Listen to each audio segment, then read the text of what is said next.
దానికి కావాల్సినటువంటి ఫెసిలిటేషన్ చేస్తున్నాడు పవన్ కళ్యాణ్ ఈరోజు. కాబట్టి ఇదేదో జస్ట్ మీ ఊళ్ళో వేసిన సిమెంట్ రోడ్డో మన వీధి చివర వేసిన తార్ రోడ్డో కాదు, ఇది వాళ్ళకి జీవితం. వాళ్ళకి అంత గొప్ప పని చేస్తున్నాడు కాబట్టి దయచేసి వీలైనంత వరకు మీకు ఎంత చేతనైతే అంత పబ్లిసైజ్ చేయండి. ఎందుకంటే అతను ఏం చేస్తున్నాడో చూపించే మీడియా లేదు, సెలెక్టివ్ గా చూపిస్తుంది.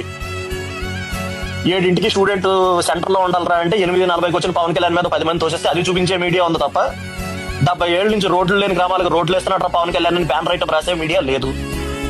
ఆయనకున్న మీడియా మీరే. కాబట్టి దయచేసి మీరే మాక్సిమం పబ్లిసైజ్ చేయండి. మీకున్నటువంటి మీ వాట్సాప్ గ్రూప్స్ అంటారా, లేదంటే ట్విట్టర్ హ్యాండిల్స్ అంటారా, ఇట్లో పోస్ట్ చేయండి. పవన్ కళ్యాణ్ ఏం చేస్తున్నాడో చెప్పండి. అతను చెయ్యింది ఏం చెప్పక్కర్లా, అతను చేసేదే చెప్పండి. ఎందుకంటే నిజంగా గొప్ప పని చేస్తున్నాడు. 5 సంవత్సరాల్లో ప్రభుత్వం 90 కోట్లు ఖర్చు పెట్టిందండి వాళ్ళ రోడ్ల మీద. ఈ రోజు పవన్ కళ్యాణ్ ఎంత శాంక్షన్ చేశాడు? ఇది చెప్పండి చాలు. మనం చెయ్యింది ఏం చెప్పుకోకర్లే, బాకాలు ఊదుకోకర్లే, ఫేక్ న్యూస్ లో ఫాస్ట్ ప్రాపగాండాలు చేయక్కర్లే. మనం చేసేది చెప్పుకుంటారా బాబు అంటున్నా, అంతే.